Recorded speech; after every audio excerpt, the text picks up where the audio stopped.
Hello and welcome back to another Heatstroke Games painting tutorial for Masters of the Universe, the terrain. In this quick tutorial, a lot of these pieces have some wood attached to them, so I'm just going to show you how to paint that up. And the first thing we're going to do is come in with some Vallejo model color, flat brown.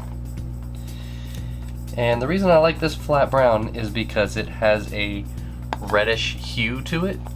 So I like the way that it makes wood look, especially when we come in with some dry brushing and some shades. But just pick your pieces of wood and put your paint on. The wood has had a chance to dry. We're going to come in and do a wash. And what we're going to do with this wash is a 50-50 mix of Agrax Earthshade and Seraphim Sepia. I like to add the Seraphim Sepia to give it a warm tone and to lessen the effect that the Agrax Earthshade is going to have on the miniature, or in this case, the terrain. You could also use Reikland Flesh Shade. It's a nice substitute instead of the Seraphim Sepia. But just come in and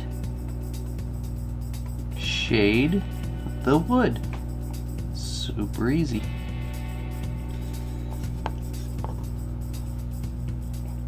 Now that the shades have dried, the next step is to come back and do some dry brushing.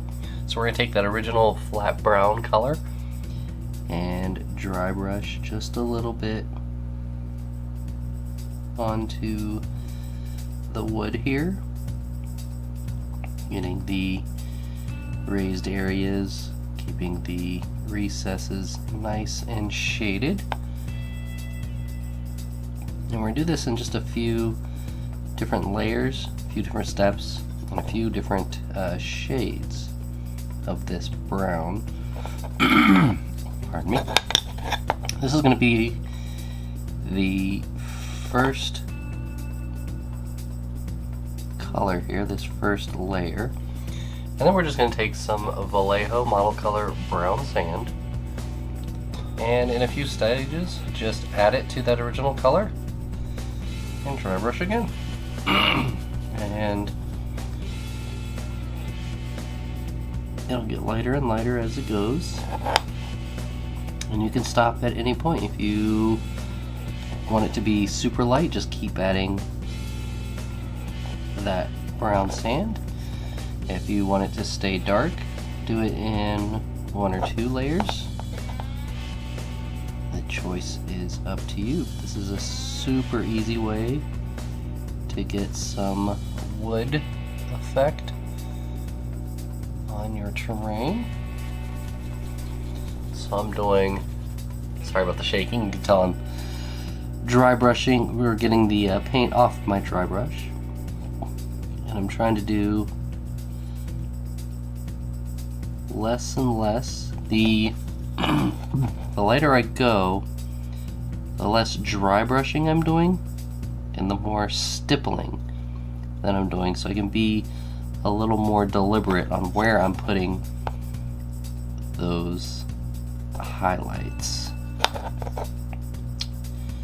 And I think I'm gonna do one more.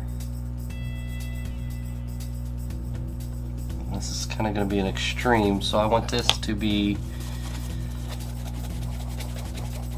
very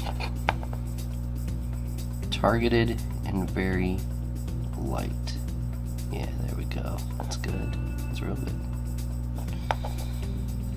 There we go. And that's it. That's going to be the super easy wood effects for this terrain. Eventually we'll get this set done. But there you go, that's what it looks like after it's all highlighted and brushed. And you can keep going lighter if you want to.